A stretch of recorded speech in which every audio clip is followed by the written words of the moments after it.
Houston Texans take to the road. AFC divisional aspirations alive and well despite a loss last week. They head to Tennessee this week. The Titans, early recipients of a little Christmas miracle, maybe? Dives and scores, and Tennessee, incredible rally. Okay, some of you admit it. Turned it off at 27-13, didn't ya? I mean, I didn't. I saw it all. That one play? Oh, man. And then the other one? I mean, come on. That's on you. Everyone could tell the Titans had the Dolphins right where they wanted them. He'll be brought down in Tennessee.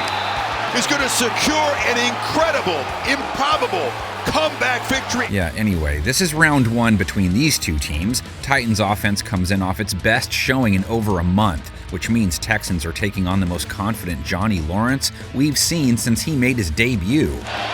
Levis lofts across the middle, juggled, caught. I mean, you see it too, right? I bet his ringtone is Guns N' Roses.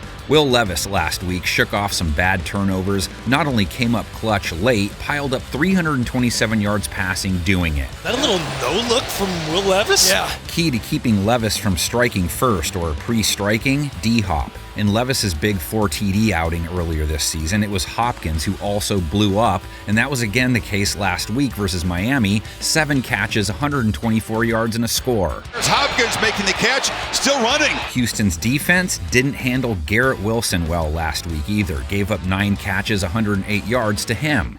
Buy some time, and the throw. Wilson on the move. Texans gave up 301 yards passing, 2 touchdowns, no interceptions, a rating near 120 to New York's quarterback, who made his big return to the stage against them. There was no pick, there was no rub, just nobody ran with him. And it wasn't A-Rod who made the big return, Zach Wilson. So Texans' pass defense has some cleanup work to do ahead of this game. Their pass rush showed up last week too, 4 sacks, 9 QB hits. Here they come up the middle, and down he goes. They do also have King Henry to try and slow down. Derek didn't have many yards versus the Dolphins, but he scored twice. He has 2 TDs in 3 straight games now. And he's going to score standing up. Texans defense may have pressure to try and keep things close this week, more so than others. CJ Stroud probably doesn't play. You hate to see that. Stroud hasn't been ruled out yet, but the Texans could be without their starting quarterback, possibly their top receiver if Nico Collins can't go. He also left the Jets' loss hurt. And they were already down wide receiver Tank Dell, starting tight end Dalton Schultz too.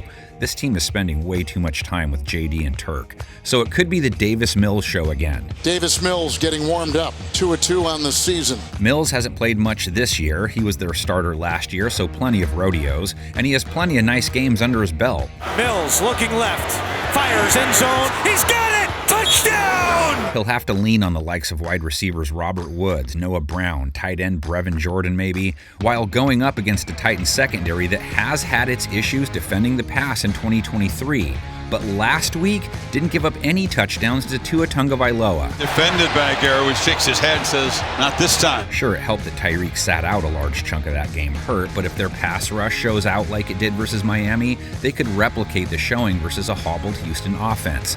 Titans bagged Tua 5 times. And he'll be sacked. Tennessee gets after him again. Tennessee did struggle with Miami's ground game, 158 yards allowed, over 5 yards per attempt, 2 scores. Mostert again. Dives, lunges. Touchdown, Miami. Houston's Devin Singletary was Houston's lone offensive bright spot week 14, 65 yards, 5 per run, a TD. He's hit at 4.5 or better 4 of his last 5 games. Singletary the back, the call, Bowden the block, and a touchdown for the Texans. Shuffle all that up, and what do you get? Lay it out in the comments section. We will lay out with our panel of 10.